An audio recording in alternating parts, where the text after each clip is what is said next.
video shows federal agents arriving to Paige Thompson's Beacon Hill home in Seattle early Monday morning. The 33-year-old placed under arrest accused of hacking into Capital One's system. It was around 6.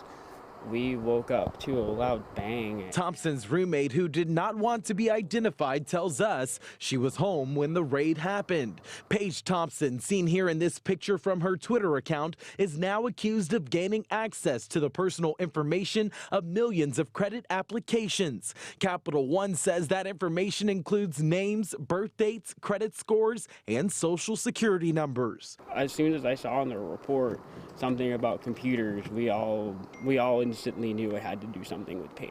Thompson is a former employee of Amazon Web Services. According to the FBI, she left an extensive digital footprint of her alleged crime on the internet, including bragging about what she did online. She was arrested after the banking corporation was tipped off to the hack and alerted the FBI. More or less, from what we understand, is she did it just because she could. The data breach potentially affects about 100 million people in the U.S. and another 6 million in Canada. Capital One officials say it is unlikely that the information was used for fraud. They're still investigating the hack, and the company will offer free credit monitoring services to those who are affected.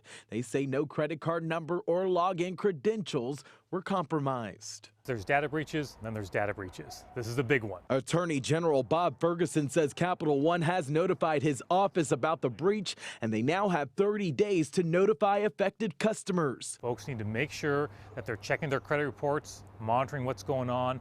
If they've been impacted by the data breach, if they had their information stolen and they lost dollars in some way, they should let my office know. That helps us look at whatever potential next steps are most appropriate for my office to take.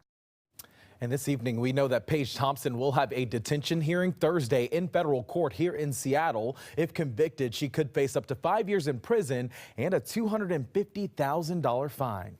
All right. Yeah. Not